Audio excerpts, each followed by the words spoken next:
Hey guys, what's good? Mike here, Laker Talk. Just want to get my thoughts on D'Angelo Russell's game yesterday.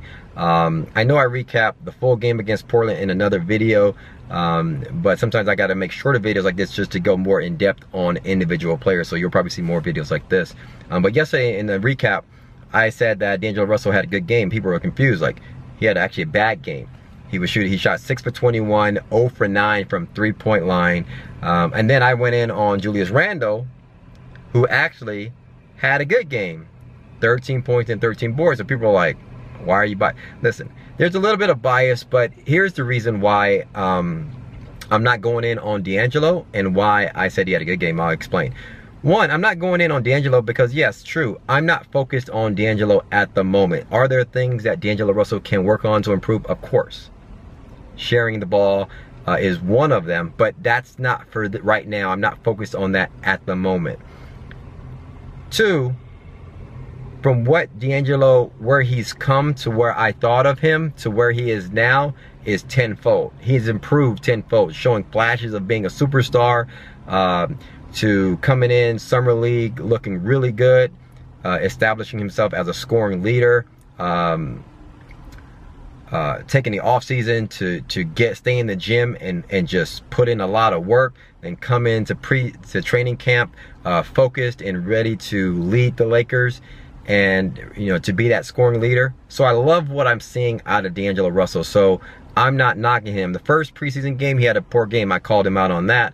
And then he came back with 2 good games. And in this game, I say he had a good game. Why? Even like the game yesterday against Portland. Why do I say he had a good game when he had a bad game?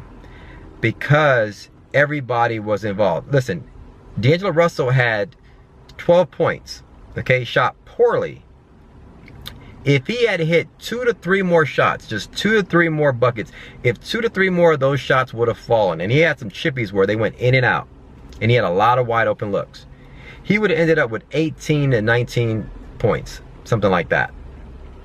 And that would have been a decent game. Why am I saying that? Because everybody was involved. Nick Young got off. Jordan Clarkson got off. Julius Randle got off. Marcelo got off. Brandon Ingram got some touches. Dang got some good looks. Mozgov was involved.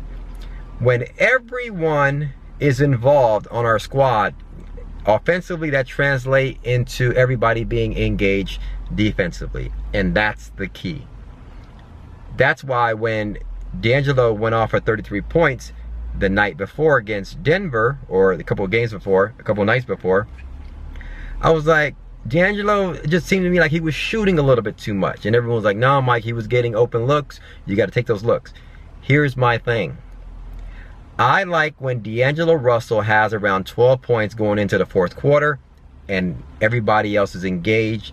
And then if we need the ice in the veins moment to come out, which we will probably 80% of the time, he can, you know, go off for 6 to 8 points. I don't mind that. That almost happened yesterday against Portland. It's just that some of those shots weren't falling, and that happens. But why do I like that? If he stays around 12 points, what does that mean? That means Jordan Clarkson's now engaged. Larry Nance Jr. is engaged. Julius Randle is engaged. Luol Deng is engaged. Mozgov is engaged. Brandon Ingram is engaged. Marcelo is engaged, or Jose Calderon is engaged.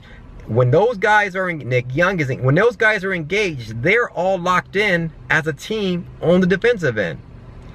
And in my opinion, Lakers are going to succeed if we play that way. If D'Angelo Russell goes off for 25 points in the first quarter or first half of a game, guess what? He's taking a lot of shots, and that means a lot of us, a lot of the squad is basically being spectators. When they're spectators, everybody is not engaged on both.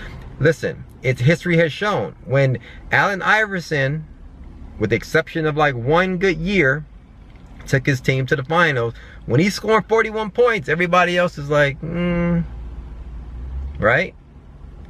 When Kobe Bryant is scoring 81 points, his team is not making the playoffs, or they're not going deep, right? But when you're scoring decent 20 points here and there, but everybody else is getting good touches and everybody else is engaged, guess what? Your team now, their confidence rises. and they're locked in defensively and they play better. So that's why I feel he had a good game. Now, he really had a poor game, and there's some things that he can work on, improve on, and sharing the ball, getting more assists and things like that. That's for another video. And also, Damian Lillard lit him up. I'm not knocking D'Angelo for not guarding Damian Lillard well. One, I don't expect D'Angelo Russell to be this defensive stopper. Two, Lillard was so engaged, he would have got 30 on anybody. He would have got 30 on Westbrook, Kobe. I don't care who was guarding him. Okay, so that's for another day. So that's my thoughts on D'Angelo Russell. Hit me up in the comments below. Let me know your thoughts. Thanks for commenting, liking, and subscribing.